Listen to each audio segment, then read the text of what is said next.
Actually நம்ம வந்து good touch bad touch சொல்லக்கூடாது. It's actually no touch.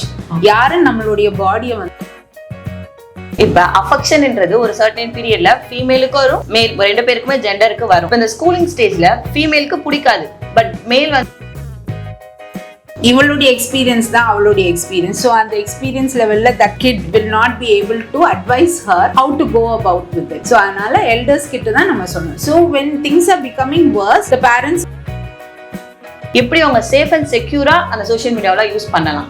அந்த போஸ்ட் நமக்கு தேவையான, because once you post it thousands of people would have seen it. அனைவருக்கும் வணக்கம். இது நம்ம வளலர் வேலைவாய்ப்பு சேவை இயக்கம். இன்னைக்கு வந்து உமன் சேஃப்டின்னு நம்ம கேள்விப்பட்டிருக்கோம். இப்போ பர்டிகுலரா இப்போ உமன் சேஃப்டின்றத பத்தி நம்ம ரொம்ப பிரபலமா பேசப்படுறோம்.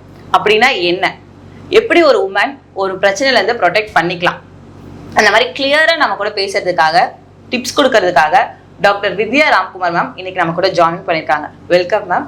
கவர்மெண்ட்ல வேரியஸ் நாமினேஷன்ஸ்ல இருந்திருக்கேன். So started as independent member state security commission and அதில் I was selected by the union home ministry, the only lady member from all the union territories. Next child welfare committee chairperson, ஒரு 8 years சேர்பர்சனாக இருந்தேன். During that period 316 cases of POCSO file பண்ணியிருக்கேன். And around 200 அடாப்ஷன்ஸ்க்கு வந்து through CWC வந்து initiate பண்ணியிருக்கோம். And many children were short stay home, அப்புறம் child care இன்ஸ்டிடியூஷன்ஸ்ல வந்து custody கொடுத்து they have been taken care of. After which chairperson for district local complaints committee, sexual harassment at workplace, பெண்கள் வேலை செய்யக்கூடிய இடத்துல பாலியல் தொல்லை அந்த கிரைம்காக I was there. And now a chairperson for Dowry Advisory Board, that is Dowry Prohibition Advisory Board for the government. Women safety na enna, அந்த term எப்ப create ஆச்சு அத பத்தி கொஞ்சம் சொல்லுங்க. Women safety ன்னு சொல்றது it was not something that is created, I think, like you know, all along that is Vedic periodல இருந்து அந்த ஒரு சேஃப்டின்னு சொல்றது was always there. But Vedic periodல பாத்தீங்கன்னா womenக்கு வந்து they were empowered and lot of freedom இருந்தது. But over the period of time ஒரு முஸ்லிம் invasions வரவும், Britishers உள்ள வரவும், நம்மள அந்த ஒரு ஃப்ரீடம் ஆஃப் விமன் கர்டெயில் ஆயிடுச்சு. ஸோ எஜுகேஷன் வந்து like you know, she couldn't proceed with her education. She was like kept inside the house.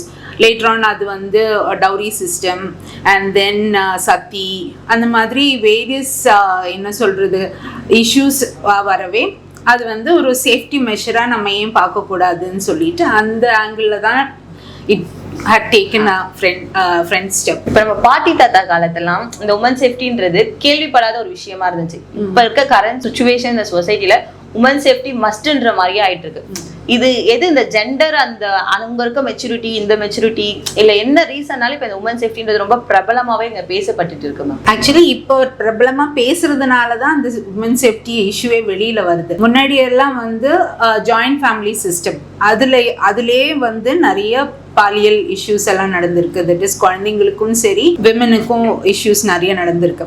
But அதெல்லாம் வந்து வெளியில சொல்லாம இருந்தாங்க. இப்போ லைக் யூனோ இண்டிபெண்டன்ட் ஃபேமிலிஸா தனித்தனியா டிஸ்இன்டிகிரேட் ஆகவே அது எக்ஸ்போஷர் ஜாஸ்தியா இருக்கு. And women are becoming like கொஞ்சம் கூட அவேர்னஸ் கிரியேட் ஆக they are able to expose themselves. So இப்போ நம்ம பாத்தீங்கன்னா குழந்தைங்களுக்கு கூட அபியூஸ் நடக்குதுன்றது நமக்கு சொல்லிட்டு இருக்காங்க. இப்போ எங்க பேரண்ட்ல எப்படி வளர்த்துருப்பாங்க, இவங்க கிட்ட பேசக்கூடாது, இவங்க கிட்ட போகக்கூடாது, யாரா கூப்பிட்டா போகக்கூடாது, இது சாப்பிடக்கூடாது, இந்த மாதிரி தான் எங்களுக்கு வந்து சொல்லி வளர்த்தாங்க. இப்ப இருக்க parent good touch bad touch இந்த மாதிரி சொல்லி தராங்க. டீச்சர்ஸும் இதை எப்படி வந்து பிள்ளைங்களுக்கு புரியுற மாதிரி, இப்ப 3 வயசு குழந்தைங்க கிட்ட போய் நம்ம நேரா சொன்னா அது புரிஞ்சிக்காது. 3 வயசு குழந்தைங்களை கூட புரிய வைக்கணும்னா எப்படி எளிமையா சொல்றது மேம்? இப்போ 3 வயசு குழந்தைக்கு நீங்க என்ன வந்தாலும் சைல்டு அபியூஸ் பத்தி சொல்ல முடியாது. அது ஆஸ் அ பேரண்ட் நாம தான் டேக் கேர் பண்ணணும். ஒரு ஸ்ட்ரேஞ்சர் ஆர் ரிலேட்டிவே நம்ம வீட்டுக்கு வந்துட்டு அந்த ரிலேட்டிவ் கிட்ட நம்ம குழந்தை வந்து ஃப்ரெண்ட்லியா இல்லாம she is finding it difficult to like you know adjust with him, அவரோட மடியில உட்கார்றது கூட அவள் விருப்பப்படுறது இல்ல அவர் வந்து கூட்டின்னு வெளியில போறேன் சாக்லேட் வாங்கி கொடுக்குறேன்னு சொன்னா அந்த குழந்தை விருப்பப்படல, means you should understand there is something wrong with that person. So நம்ம ஃபோர்ஸ் பண்ணி நம்ம குழந்தைங்களை வந்து அவர்கிட்ட திஸ் ஐம் சேயிங் லைக் இன்னும் யங் ஏஜ்ல இருக்க குழந்தைங்க, அதே போல லைக் நம்ம வந்து குழந்தைங்களோட பேரண்ட் தான் டேக் கேர் பண்ணிக்கணும். அந்த ஏஜ்ல எல்லாம் கண்டிப்பா பேரண்ட் தான். ஏன்னா 3 வயசு குழந்தைகிட்ட நீங்க என்ன சொல்ல முடியும்? ஏன்னா ஸ்கூலிங் அவங்க போறாங்கல்ல, அந்த டைம் பீரியட்ல அவங்க ஆட்டோ கார் அந்த மாதிரி கூட அவங்களுக்கு அபியூஸ் நடக்கலாம். பட் சில்ட்ரன்களுக்கு புரியுற மாதிரி நம்மளால எதுவுமே சொல்ல முடியாதுங்களா நார்மலா? சில்ட்ரன் கிட்ட நம்ம நார்மலா சொல்றது என்னன்னா this good touch bad touch. Actually நம்ம வந்து குட் டச் பேட் டச்சே சொல்லக்கூடாது. It's actually no touch. யாரும் நம்மளுடைய பாடியை வந்து டச் பண்ணக்கூடாது. That is the mantra. அப்போ அந்த குழந்தைக்கு வந்து குட் டச்னா நம்ம எக்ஸ்பிளைன் பண்ணணும். So like anything above the neck, யாராவது நம்ம கழுத்துக்கு மேலே டச் பண்ணுறாங்க ஆர் கிஸ் பண்ணுறாங்க is fine, but lip to lip kissing no. Anything below the neck and நம்மளுடைய அண்டர் கார்மெண்ட்ஸ் கவர் பண்ணுற ஏரியாலாம் அது டச் பண்ணுறாங்க, எக்ஸ்போஸ் பண்ணுறாங்க, ஃபோட்டோகிராஃப் எடுக்கிறாங்க வீடியோ எடுக்கிறாங்க நேக்கட் பாடினா, you should tell that those things should not happen. உமனுக்கு வந்து எஃபெக்டிவா யூஸ் பண்றதுக்கு உமன் சேஃப்டிக்காக எந்த ஆப் மேம் நீங்க வந்து சொல்லலாம்? எஃபெக்டிவா இந்த ஆப் இருக்கு அப்படின்னா எந்த ஆப் இருக்கு? ஆக்சுவலி மித்ரான்னு சொல்லிட்டு ஆப் இருக்கு. பாண்டிச்சேரியில தான் எஸ்பி பாஸ்கர் சார் டெவலப் பண்ணாரு. பட் எவ்வளோ தூரம் அது வந்து யூஸ் பண்றாங்கன்னு I am not aware of. So best நம்மளுக்கு என்னன்னா we have all these women safety numbers. நான் சொல்றது வந்து toll free numbers, helpline number. அந்த நம்பர்ஸ் நம்ம வந்து 112 181 இது ரெண்டுமே வந்து exclusively immediate response exclusively for women and others also can access. Then for cybercrime பாத்தீங்கன்னா 1930. So அதுவும் வந்து we are bringing it under the women safety numbers எல்லாம் கொண்டு வரலாம். இப்ப அஃபெக்ஷன்ன்றது ஒரு சர்டன் பீரியட்ல ஃபீமேலுக்கு வரும், மேல் ரெண்டு பேருக்குமே ஜெண்டருக்கு வரும். இப்ப இந்த ஸ்கூலிங் ஸ்டேஜ்ல ஃபீமேலுக்கு பிடிக்காது, பட் மேல் வந்து அதை வந்து இன்ஃப்ளூயன்ஸ் பண்ணிக்கிட்டே இருப்பாங்க. ஆசிட் அடிச்சிருவாங்க, மிரட்டுவாங்க. அந்த மாதிரி இருக்கிறப்ப அதுவுமே உமன் சேஃப்டிக்குள்ள இல்லாம போயிடுது. அப்ப அந்த சில்ட்ரன் என்ன மாதிரி அவங்க வந்து பாதுகாத்துக்கலாம்? ஸோ ஆக்சுவலி ஃபர்ஸ்ட் இந்த மாதிரி ஹராஸ்மெண்ட் இருக்கு, த்ரெட் இருக்குன்னா ஃபர்ஸ்ட் கான்டாக்ட் பர்சன் நம்மளுடைய பேரண்ட்ஸ் தான். செகண்ட் கான்டாக்ட் பர்சன் நம்மளுடைய teachers or third contact person can be like ஒரு well wisher of the family. எப்பவுமே நம்ம ஃப்ரெண்டு கிட்ட சொல்லக்கூடாது somebody who is studying with same age, because இவளுடைய எக்ஸ்பீரியன்ஸ் தான் அவளுடைய எக்ஸ்பீரியன்ஸ். ஸோ அந்த எக்ஸ்பீரியன்ஸ் லெவல்ல that kid will not be able to advise her how to go about with it. So அதனால எல்டர்ஸ் கிட்ட தான் நம்ம சொல்லணும். So when things are becoming worse, the parents can take it to the next level, like police கிட்ட inform பண்றது or child welfare committee, if it is a child means child welfare committee கிட்ட கூட்டின்னு போறது, or child line இருக்கு 1098 அங்க வந்து அந்த child கூட்டின்னு போறது. So those steps can be taken. இப்ப சோஷியல் மீடியால அதிகமா பாத்தீங்கன்னா ஃபீமேலுக்கு மட்டும் தான் வந்து ஹராஸ்மெண்ட், அபியூஸ்மெண்ட், த்ரெட்டனிங் கால்ஸ், மார்ஃபிங்ஸ் இந்த மாதிரிலாம் சோஷியல் மீடியால ஃபீமேலுக்கு மட்டும் தான் வருது, மேலை விட கம்பேரிட்டிவ்லா. அப்ப எப்படி அந்த ஃபீமேல் சோஷியல் மீடியா யூட்டிலைஸ் பண்ணி தான் ஆகணும், அது பண்ணாம இருக்க முடியாது. எப்படி அவங்க சேஃப் அண்ட் செக்யூரா அந்த சோஷியல் மீடியாவில யூஸ் பண்ணலாம் அப்படின்ற ஒரு டிப்ஸ் மாதிரி. Okay, like lots of cases online sexual harassment இருக்கு and I am also filing with the cyber crime. So நான் என்ன இப்போ காலேஜஸ் அண்ட் ஸ்கூல்ஸ்ல போய் அட்வைஸ் பண்ணேன்னா ப்ரைவசி செட்டிங்ஸ் கண்டிப்பா நீங்க வந்து உங்களுடைய what ever like you know if it is Insta R Facebook, Twitter, what ever you using, privacy settings வேணும். So that privacy settings means நம்மளுக்கு தெரிஞ்சவங்களுக்கு மட்டும்தான் அதை ஆக்சஸ் பண்ண முடியும்.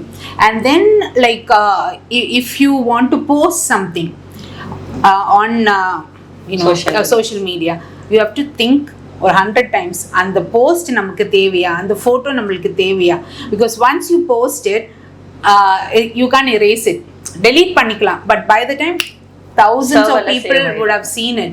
So which means like it's very unsafe. So better to go for privacy settings. And then my personal details, enga poren, enga varan, which school, which college, like my Aadhaar card, credit card numbers, phone numbers, all those things no, don't display. இப்ப த்ரெட்டனிங்கோ மார்ஃபிங்கோ அந்த ஒரு பர்சனுக்கு நடந்துருச்சு, இப்ப எனக்கே நடந்துருச்சுன்னா நான் எப்படி complaint பண்ணணும், அதுல இருந்து நான் எப்படி வெளியில வரது?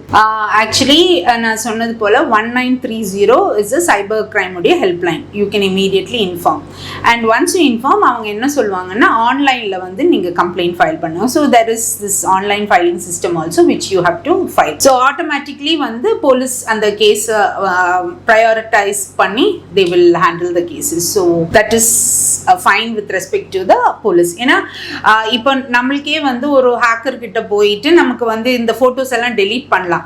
But to go to the cloud and delete, I think that only the cybercrime can do. I mean, the cybercrime police can do. After that, நீங்க சொன்னது போல, I think she needs to go through a lot of maybe counseling, 1 or 2 sessions, how to handle it. ஏன்னா சில பேருக்கு வந்து ரொம்ப சீரியஸான depression and ஆங்ஸைட்டில எல்லாம் போயிருக்காங்க. So those things has to be addressed properly. இப்ப டிவோர்ஸி, சிங்கிள் பேரண்ட்ஸ், அப்புறம் வந்து கணவரால கைவிட்டு அவங்க தனியா இருக்கவங்க, பேரண்ட்ஸுமே சப்போர்ட் இல்லாத போது அந்த ஃபீமேலை அவுட்டர்ல இருந்து பாக்குற மேல் வந்து ஒரு பேடாவே பார்த்துட்டு அவங்க கிட்ட தப்பான அப்ரோச்சுமே பண்ணியிருக்காங்க. அப்ப அந்த டைம் அவங்க யார்கிட்டயும் சொல்லி போகவும் முடியாது. அவங்க சேஃப்கார்ட் பண்ணிக்கணும்னா என்னெல்லாம் பண்ணலாம் சேஃப்கார்ட் பண்ணிக்கிறதுக்காக? Main I would say self defence தெரிஞ்சுக்கிறது is very very important. So அது வந்து ஸ்கூல் லெவல்லையே அந்த ஒரு it should be taught in the school level and continued in the colleges, because or physically if somebody is attacking, that will be the best source. Second, avangala paadhuka, if they are facing all these kinds of harassment inna normally என்ன ஆகுதுன்னா எல்லாரும் advice பண்ணுவாங்க, அவங்களே வந்து யார்கிட்டயோ போய் சொல்கிறாங்கன்னு வச்சுங்களேன், அட்ஜஸ்ட் பண்ணிட்டு போ, இதெல்லாம் ஒரு பெரிய விஷயம் கிடையாது, இந்த மாதிரி தான் சொல்லுவாங்க. Never ever do that.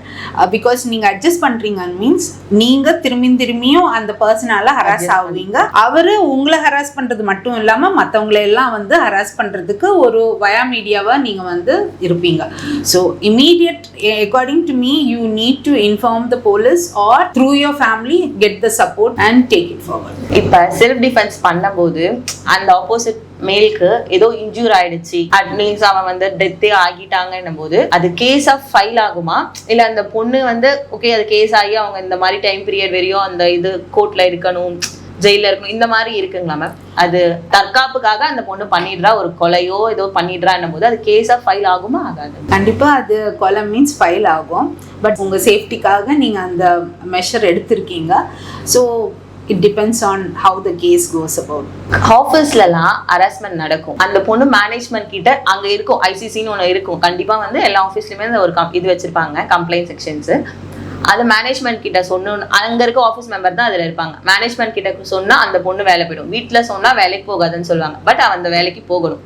அப்படின்ற பட்சத்துல அந்த பொண்ணு யாரை காண்டாக்ட் பண்ணா கரெக்டா இருக்கும்? Within the office நடக்கிற sexual harassment, the office only has to take it up. That is internal complaints committee, as you said, அவங்க தான் அந்த கேஸ் எடுத்து பண்ணணும். நார்மலி ஒரு கேஸ் வரும்போது நான் எப்பவுமே சொல்லுவேன், if it unmarried girl means parents உடைய சப்போர்ட்டோட வரணும். if it is a married girl then come along with your husband. ஏன்னா நம்மளுக்கு கண்டிப்பா ஃபேமிலி சப்போர்ட் வேணும். சிங்கிள் உமனா இருந்தா நம்மளால எதுவும் பண்ண முடியாது. Single woman means she will be having someone, no, parents or well wishers, யாராவது ஒரு சப்போர்ட்ல வந்தாதான், I mean in the sense like support சிஸ்டத்துக்காக தான் சொல்றேன். இப்போ ஒரு ஐசிசி கம்ப்ளைண்ட் ரிசீவ் பண்ணிச்சுன்னா end to end அந்த கேஸை வந்து கண்டிப்பா பார்ப்பாங்க. you can't influence anyone because directly under the central government, the Ministry of Women and Child, they keep updating and asking in the case எந்த ஸ்டேஜில் இருக்கு and all those, you know, நம்ம எப்படி வந்து income tax returns file பண்றோமோ same is the procedure for all the district wise.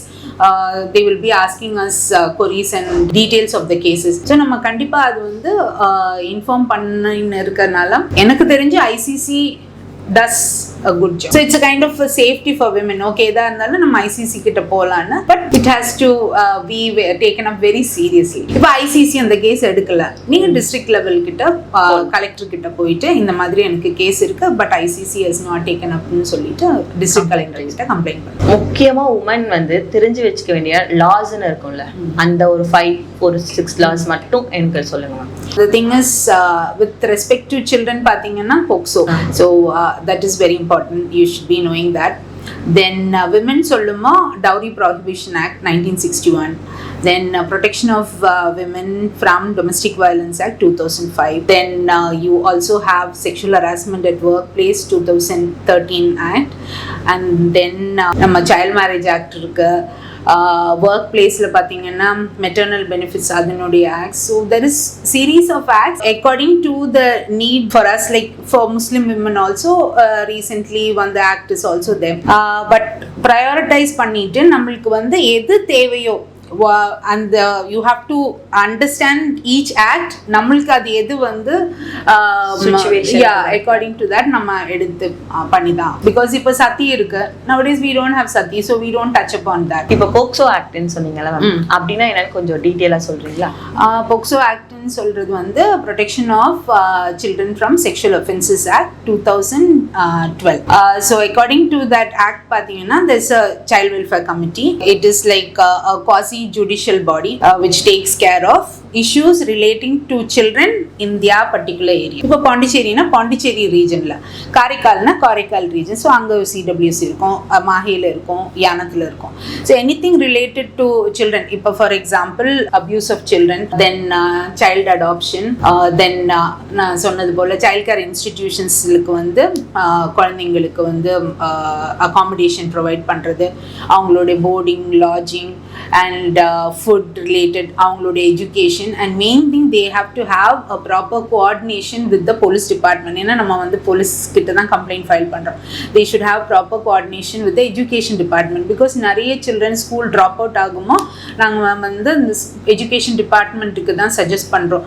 So 10th standard if you go, otherwise department 10th standard admission கொடுக்காது, 11th and 12th admission கொடுக்காது. But when child welfare committee gives a letter saying that for so and so reason we would like you to shift the child to another institution அப்படின்னா அவங்க வந்து take care பண்ணிப்பாங்க. In general all the welfare measures related to children நம்ம take care பண்ணுவோம். இப்போ ஒரு case இருக்கு, victim வந்து கோர்ட்டுக்கு வராம லாயர் மட்டும் அந்த கேஸை ஹேண்டில் பண்ண முடியுங்களா? விக்டிமால வர முடியல, வந்தா அவளுக்கு வந்துட்டு சொசைட்டி என்ன சொல்லுமோ, பேரண்ட்ஸ் அலோவ் பண்ணல அப்படின்ற போது அவங்க கேஸ் மட்டும் ஃபைல் பண்ணிட்டாங்க. வித்தவுட் விக்டிம் வச்சு லாயர் மட்டும் கேஸ் ஹேண்டில் பண்ணலாங்களா? கண்டிப்பா பண்ண முடியாது. விக்டிம் இல்லாம case handle both, that is whether it is an adult with related to sexual harassment case or dowry case or domestic violence case, but hidden and children also, the victim should be there. Because for example or accused identify பண்றதே அந்த victim தான். So if the child is a victim, she only can identify this is the accused. Hidden parts வச்சு அந்த மாதிரி பண்ண முடியும். No, actually என்னன்னா suppose see procedure எப்படின்னா the child appears before the child welfare committee, maybe 1098 வழியா information வந்திருக்கும், or some social activist inform பண்ணுவார், இல்ல ஸ்கூல்ல இருந்து இன்ஃபார்ம் பண்ணுவாங்க, இல்ல பேரண்ட்ஸ்ல இருந்து இன்ஃபார்ம் பண்ணுவாங்க, இந்த மாதிரி my child is abused ன்னு சொல்லிட்டு. So next என்னன்னா நம்ம இமீடியட்டா வந்து சைல்டுக்கு வந்து மெடிக்கல் support provide பண்ணோம். So this hospital, we will be connecting her to the hospital, we will be filing the complaint with the police department, and அங்க வந்து 161 statement சொல்லிட்டு police department ஒரு case statement எடுப்பாங்க. அது in the presence of the family தான். And if the family is not there, or a lady representative, like for example a lady police officer or a lady social worker will be there with the child. Then after that is 164 statement, wherein which the child will be produced in court. அது ஒரு magistrate முன்னாடி close டோர்ஸ்ல அந்த குழந்தை வந்து அவளுடைய statement சொல்லுவாங்க. So after all these things charge sheet பண்ணிட்டு when the case comes to the court, in camera proceeding தான் நடக்கும், which means like all the doors will be closed, camera will be on, there will be a screen போட்டிருப்பாங்க so that the child will not see the accused. So அக்யூஸ்டை பார்த்து பயப்படக்கூடாது, அதனால screen போட்டுடுவாங்க. the child அவ அம்மா கூட வந்து டிப்போஸ் பண்ணலாம் before the judge. இதெல்லாம் தான் எனக்கு நடந்துச்சுன்னு சொல்லிட்டு, but without the child appearing it is not possible. இப்போ டவுரி சிஸ்டம் வந்து கான்செப்ட் ஒன்று இருக்குல்ல மேம், இப்போ இருக்க ஜென்ரேஷனில் டவுரி கொடுக்கவும் கூடாது கேட்கவும் கூடாது அப்படின்றது இருக்கு. இப்போ இருக்க ஜென்ரலாக இருக்க மேல் வந்து கேட்க மாட்டாங்க, பட் அவங்க பேரண்ட்ஸ் எல்லாம் வந்து டவுரி வந்து எதிர்பார்த்துட்டு இருக்காங்க. அவங்களுக்கு என்ன மேம் நீங்கள் சொல்ல விரும்புறீங்க? நீங்கள் சொன்னால் 100% கரெக்ட். நான் 2-3 யூனிவர்சிட்டிஸில் டாக்குக்கு போனப்போ after I finish my talk I was saying like நம்ம எல்லாரும் இப்போ ஒரு ஓத் எடுக்கலாம் that dowry கொடுக்கவும் மாட்டோம் வாங்கவும் மாட்டோம், because boys and girls are there. So யாருமே அதில் வந்து பார்ட்டிசிபேட் பண்ணல. இப்போ பாய்ஸ் கிட்ட கேட்டுப்பேன், எங்கள் அம்மா சொல்லி தான் அனுப்பியிருக்காங்க, நீ படித்து முடிச்சோடனே இதெல்லாம் தான் டவுரி, இவ்வளோலாம் நம்ம வாங்கணும்னு சொல்லிட்டு. இப்போ கேர்ள்ஸ் கிட்ட கேட்டால் okay that is the issue with the boys. Know what about the girls? Girls கிட்ட எங்களுக்கு வாய்ஸே இல்லை. ஸோ எங்களால் ஒன்றுமே பண்ண முடியல. பாய்ஸ் சைட்லேருந்து கேட்டால் எங்கள் பேரண்ட்ஸ் கொடுத்து தான் ஆகணும். ஸோ அதனால நாங்களும் ஓட்டு எடுக்கணும்னு அவசியம் கிடையாது. ஸோ டவுரி கொடுக்கறதும் வாங்குறதும் அதை நீங்கள் ரிட்டர்ன் பண்ணாலும் it comes under dowry only. அது பேரண்ட்ஸ்க்கு வந்து ஆக்சுவலி டவுரி சிஸ்டம் எப்படி ஸ்டார்ட் ஆயிடுச்சுன்னா, when you give your daughter to another family, அவ ஃபைனான்ஷியலி எம்பவர்டாக இருக்கட்டும், ஒரு எமர்ஜென்சிக்கு அந்த amount or whatever land கொடுக்கறது வந்து சேஃப்டிக்காக கொடுத்துருந்தாங்க. But over the period of time அது என்னாச்சுன்னா அது ஒரு டிமாண்ட் ஆயிடுச்சு, கொடுத்தாதான் கல்யாணம்னு சொல்லிட்டு. ஸ்ட்ரிக்டாக வந்து டவுரி கொடுக்கறதுனால அரெஸ்ட்டோ பனிஷ்மெண்ட்டோ கொடுத்து நம்ம வந்து லீகலாக போயிருந்தோம்னா definitely we can stop it. அப்படி ஓப்பன் அப்பா கேட்குறப்ப அந்த கேர்ள் எப்படி மேம் ஆகுது? அவங்களே சொல்லலை கொடுக்க முடியாதுன்றதை தாண்டி இந்த மாதிரி நான் கேஸ் ஃபைல் பண்ணுவேன் அப்படின்னு சொல்லல. அது என்ன ஆக்சுவலி தாராளமாக வந்து கேர்ள்ஸ் சைட்லேருந்து அந்த மாதிரி சொல்லலாம். பட் எனக்கு தெரிஞ்சு கேர்ள்ஸ் சைட்லேருந்து எல்லாம் யாரும் சொல்கிறது கிடையாது. இதே சேலைக்கணும், பொண்ணை கல்யாணம் பண்ணி கொடுத்துட்டா போதும், அவங்க எவ்வளோ கேட்குறாங்களோ அவ்வளோ நாங்கள் கொடுத்துருவோம். பட் நான்லாம் சொல்லுவேன் தட் ஒன் கேசஸ்க்கு வரும்போது நான் கேஸே பார்க்கக்கூடாது, 2 பேரையும் வந்து எஃப்ஐஆர் போட்டு உள்ளே போடுறது தான் கரெக்டுன்னு சொல்லிட்டு. But unfortunately that is how the system works யர். And I felt very bad. என்னென்னா ஒரு இன்டர்நேஷ்னல் கான்ஃபரன்ஸில் வந்து டெல்லியில் நான் இருக்குமோ என்னுடைய பேக்ரவுண்ட் கேட்குறாங்க, என்ன பண்ணுறேன். ஸோ நான் ஆல் தீஸ் இயர்ஸ் பண்ணுறேன் சொல்லி ஃபைனலி நான் இந்த டவுரி இது வந்தோன்னா அவங்களுக்கு புரியல what is dowry. So I said this is what dowry இஸ்ன்னு சொல்லுவோம். அவங்க இம்மீடியட்லி தேர் ஆல் சயின்டிஸ்ட் எங்கிட்ட கேட்குறாங்க, are you people not ashamed to sell your டாட்டர்ஸ்ன்னு. That was something very striking எனக்கு. ஸோ எனக்கு அது வரைக்கும் செல்லிங் டாட்டர்ஸ் நான் நினைக்கவே இல்லை. So that was something bad. இந்த ஜென்ரேஷனுக்கு அப்புறமாவது நம்ம ஸ்டாப் பண்ணலாம்ல. ஏன்னா நம்ம அம்மா அப்பாவோடைய மென்டாலிட்டி தான் அப்படி இருக்கு. இப்போ இருக்க மேல் ஃபீமேலுக்கு அந்த இப்போ என்னோட ஜென்ரேஷன், நம்ம ஜென்ரேஷன்ல எனக்கு தெரிஞ்சு அந்த மாதிரி கேட்குற தாட் இல்லை. நமக்கு அப்புறமாவது ஜென்ரேஷன் மாறலாம்ல ஹோப்ஃபுல்லி. ஏன்னா நம்ம இப்போவும் ஒரு லிட்டரட் ஸ்டேட்டாக தான் தமிழ்நாடு, பாண்டிச்சேரி, கேரளா எல்லாம் கன்சிடர் பண்ணணும். நீங்கள் எடுத்து ஸ்டாட்டிஸ்டிக்ஸ் பாருங்கள் எவ்வளோ டவுரி டெத் வருதுன்னு. I don't think the system will change. இதை மாற்றவே முடியாதுங்களா? சிஸ்டமை மாற்றவே முடியாதுன்னா எப்படி வந்து டொமஸ்டிக் வயலன்ஸ் வந்து it's passed on from generation to ஜெனரேஷனோ அதே போல தான் டவுரி சிஸ்டம் நான் பார்க்குறேன். Unless there is a clear mindset of people that changes and says that நம்ம டவுரி வாங்க மாட்டோம், நாங்கள் டவுரி கொடுக்க மாட்டோம். இப்போ டவுரி கொடுக்க மாட்டோம்னு சொல்லும்போது வாட் ஹேப்பன்ஸ் இஸ் பொண்ணை கல்யாணம் பண்ணி கொடுக்க முடியல அவங்களால. ஸோ பேரண்ட்ஸ் கேர்ள்ஸ் சைடு வந்து ஓகே நீங்கள் எவ்வளோ கேட்டாலும் நாங்கள் கொடுக்குறோம். எனக்கு லாஸ்ட்டாக வந்து ஒரு கேஸ் நீங்கள் பார்த்தீங்கன்னா ஹஸ்பண்ட் வந்து 69 years old. அந்த மேடம் வந்து ஷீஸ் ஆல்மோஸ்ட் 60, ரிட்டையர் ஆக போகிறாங்க. டொமஸ்டிக் வயலன்ஸ் பிகாஸ் டவுரி அவங்க அப்பா கொடுக்கலன்னு சொல்லி. அப்பாவுக்கு வந்து 92 வயசு ஆகுது. ஸோ இந்த ஜெனரேஷனும் அந்த ஜெனரேஷனும் you see still it happens. இந்த டவுரியால ஹராஸ்மெண்ட்ஸ்லாம் நடக்குது இல்லை மேம்? அது அந்த ஃபேமிலியும் மேலுமே ஃபுல்லாக தானே அது கேசஸாக ஃபைல் ஆகும். பட் அவங்களுக்கு என்ன மேம் தீர்வு? இதுக்கு தீர்வுன்றது ஒண்ணு இல்லைங்களா? பட் அந்த பொண்ணு இறந்துடுறா, இந்த மாதிரி மட்டும்தான் நம்ம கேசஸ் வந்து பார்த்துட்டே இருக்கோம். இப்ப ரீசெண்ட் டேஸா பாத்தீங்கன்னா ரத்தினியா அந்த மாதிரி இந்த கேசஸ் மட்டும்தான். யாருமே அதை ஓவர் கம் பண்ணி வின் பண்ண மாதிரி எந்த ஸ்டேட்மெண்ட்டுமே நம்ம இதுவரை பார்க்கவே இல்லை. நீங்க சொல்றது எனக்கு சரியா புரியல. But what I am saying is dowry வாங்கிட்டாங்க, which means it is a crime. But அந்த டொமஸ்டிக் வயலன்ஸ் ஸ்டார்ட் பண்ணுறதே on the basis of dowry தான். உங்கள் வீட்டிலேருந்து இவ்வளோ கொடுக்கல, இவ்வளோ தரலன்னு சொல்லிட்டு தான் அந்த அடி உத everything is starting. Okay, ஹஸ்பண்டாக இருந்தாலும் சரி, மதர் இன்லா வந்து அடிடான்னு சொல்லும்போது அடிக்கிறதும் and all those things. But later என்ன ஆகுதுன்னா, இப்போ according to the supreme court நம்ம இமீடியட்டாக எஃப்ஐஆர் ஃபைல் பண்ண வேணாம் ஒரு வேர்டிக் போல் வந்திருக்கு.